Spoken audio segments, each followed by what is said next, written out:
equal distribution of grades/styles? Well, we have a big whiteboard, and we look at what's already on, like the route walls or the boulder, and see like what's already up, what we need. For the boulder in particular, we do like an analysis of what's currently on the boulder and kind of what's coming down and what's staying up. And from that we can tell what's missing and what we need, and then we fill out 2 different whiteboards per boulder set with kind of like an arrangement of what we want to see in the most recent set with check boxes, and everybody kind of make sure they incorporate some things. If there's a lot of people that like project at one grade, we'll put more at that grade than at other grades. Like less people project blacks, so there's 3 blacks up rather than like 12 blacks up and 2 greens. So say there's a dozen 510s in the gym, we're making sure that there's equal distribution, say like STEMI, technical, huggy climbs through the entire gym, just to make sure that everybody has a little bit of something. How do you decide the grades for climbs? Well, we go in with the intent to like have it around this grade, and then at the end when we're forerunning, we'll all input and be like, oh, I think that was like a touch too hard, or like that was way too easy, and then we'll like tweak it down or tweak it up to make it that grade until like everyone kind of agrees on it. All of us have been climbing for long enough that we have a good grasp of what certain grades feel like, and what's too difficult for a grade, what's too easy for a grade, and we're able to use that knowledge and information to make sure that we're hitting the specific grade we need to set for a specific. Are route grades based on overall difficulty or most difficult?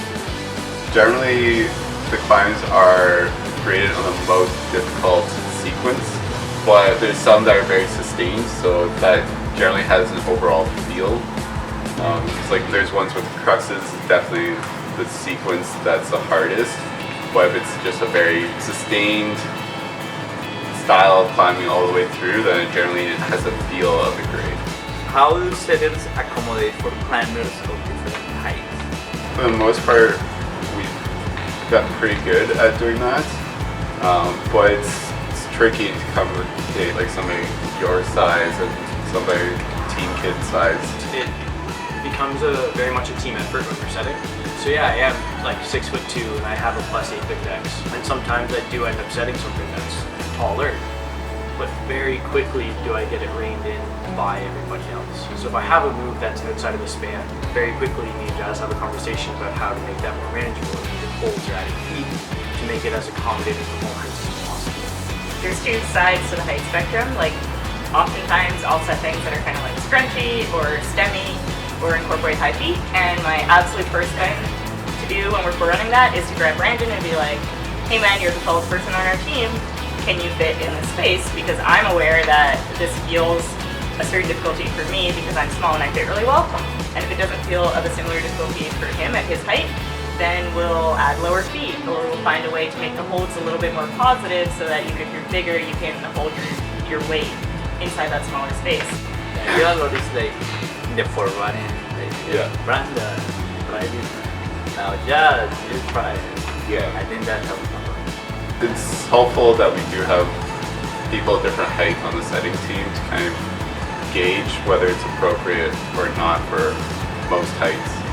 For me, myself, when setting climbs, it's really just being aware of my height, aware of what each person is going to be capable of at their reach. This is not just like how far can somebody reach, it's how can they also keep that body tension when at extension. So there's a lot that goes into it, but it just means I have to be a little bit more cautious and just think a little bit more about setting. And I think something that people don't necessarily notice is that if we put holds on the wall that you feel like you're not using, sometimes those holds are for people that are smaller for you, than you, sorry. So sometimes like you'll skip a less good hold and reach straight to a better hold. That less good hold might be an intermediate hold for a shorter person to bump off of.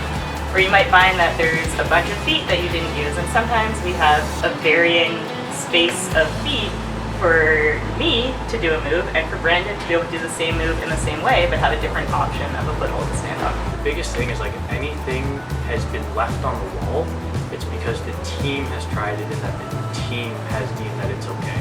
How can someone get into route setting? I'd say if you want to become a setter, step number 1 would be to make yourself known to the setting staff in the gym that you frequent or the gym that you want to become a setter at, and make sure that you make it clear to them that you are serious and that it's something that you really want to pursue. New gyms generally need help, but like established gyms, a lot harder to get into, like, especially setting-wise, because they barely have a team already. But yeah, it's really important to have a very experienced setter to act as your mentor, kind of like what we had when we started, which you're more likely to find at a gym that has a more established setting team. When we hire setters here at Junction, we hire people who we know are going to be really good team players, because a huge part of it is our team aspect. We hire people that are super psyched on climbing and on getting other people climbing. Do you have to be at a certain level as a climber to become a route setter? No, you don't have to be the strongest climber if you get the movement and understand how climbing works. You don't need to be able to climb like 513s to set a 513. I think as long as you're like, yeah, I know that like I can't set or I can't climb a 13, so I shouldn't be able to pull all these moves, and you still understand the movement enough to be like, this move is gonna go if I was stronger. Especially like with upstairs bouldering, it's like black circuits. moves are doable for somebody, but not for me. Yeah, like I do not climb blacks, but I still set blacks. How can setters avoid injury? Warming up and taking care of your body. So that's a tough one, because when you're looking at avoiding injury, you have to generally look at load management.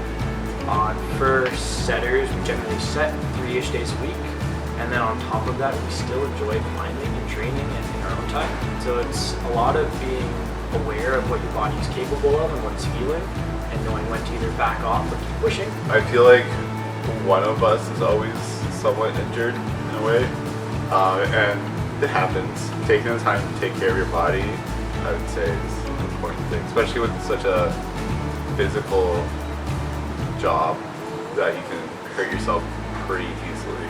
I feel like more recently we've done a better job at kind of seeing where everyone's at and taking care of each other as well as ourselves, and like we warm up better now because we warm up.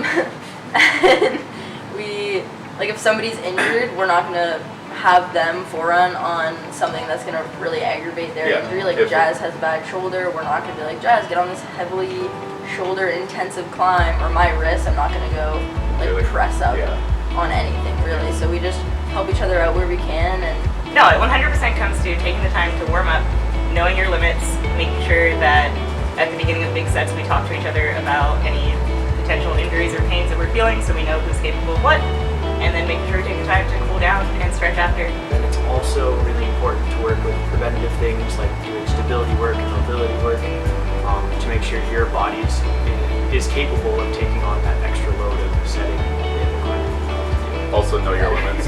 Like if you're injured, like don't make it worse. And Advil, lots of Advil. We like Advil. So much Advil. Advil, sponsor us. Please sponsor us. What is your favorite part of setting, and what is your least favorite part? It's hard to, I guess, pick one specific thing. That's my favorite thing about resetting, because there's a lot of things that go into making it such an enjoyable job. I like that I'm climbing. When you're setting, you still have to climb. So, like, that's my favorite. You have to climb hard, and I like that it's in a teamwork. You're doing it with someone, everyone has to put a little bit of effort. That's my favorite. I don't know, I really like coming up with ideas and trying to make them work. So I would say, I guess, being creative. Trying to put like the movement down on the wall. I guess the biggest one is seeing people's successes on the boulder. So we put a lot of time and a lot of effort into setting cool, or what we think is a cool boulder.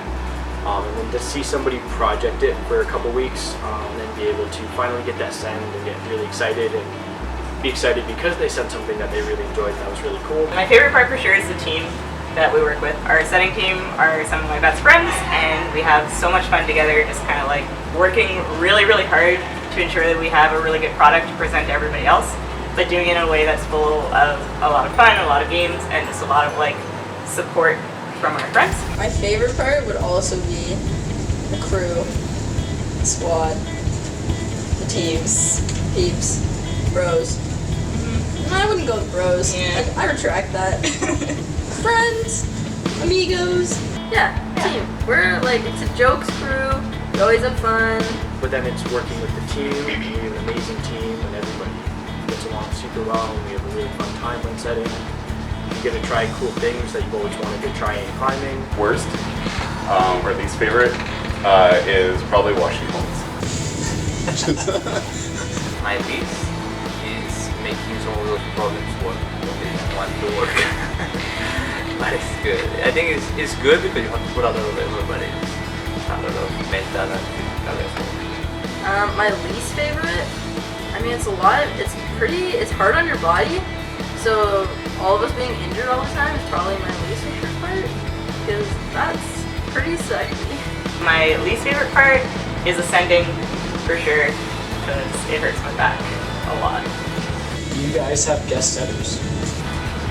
We have had guest setters. We've had, if we have like a big set or like a comp, we'll sometimes bring in other setters. I wouldn't say we have them like super often, but if there's like a big event or something. How do you keep your setting fresh and not get stale?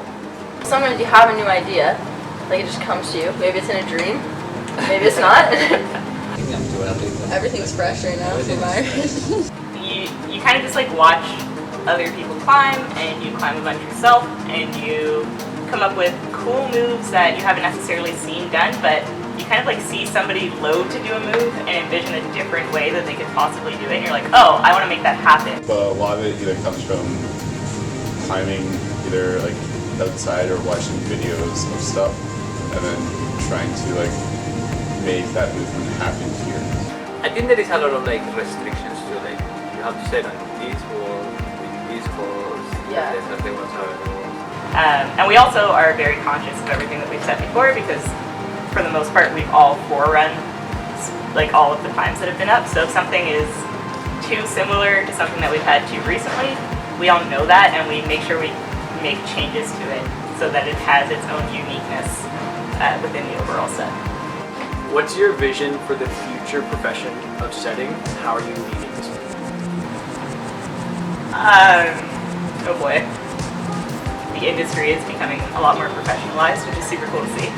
And we've gone from just like a bunch of kids who are slapping some holds on the wall in exchange for a free membership to professionals who treat our trade as something that requires a lot of skill and a lot of training. And for us specifically, I know that we've taken a lot of time to make sure we're emphasizing our professionalism. But as far as leading the movement, I don't know if that's necessarily coming from people like us, but I know that we're doing our best to follow along with the leaders of the movement in making sure that we're maintaining the best levels of safety that we can to protect our employees, and that we're training ourselves to the highest degree available to us.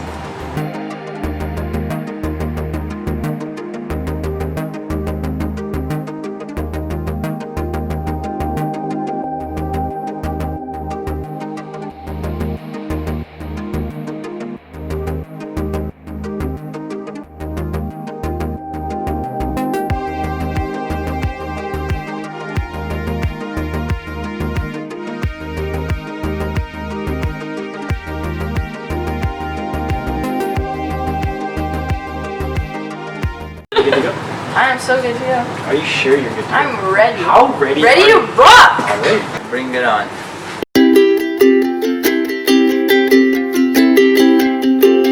Yeah, so like from here, I'm getting your knees up on that camera. And that's the widest angled one. So I'm not super into it. Nobody needs that. Alright. Why is Brandon so handsome?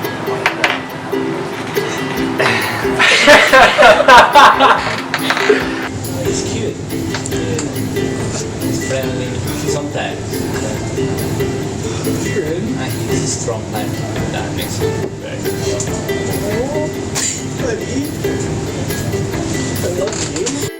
Okay, I'm gonna read the next one. Okay. Yeah. But are you really ready? No.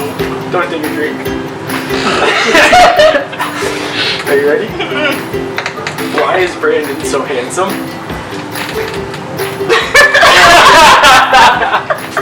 I mean, like, can we get like a wide shot of the situation? Like, is this what you're into? Really?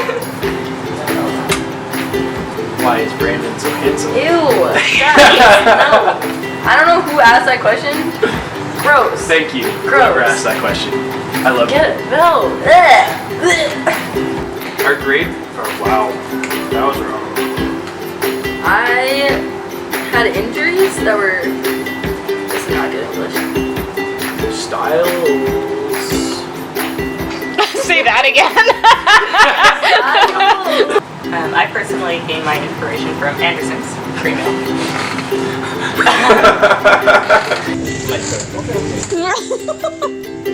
Least favorite, but definitely washing holes is my least favorite part of second. Not yet. You like washing holes? Apparently, Byron likes washing holes. Don't say that too I loud. just oh, now I'm in Canada. The worst place. I don't like it. Yeah.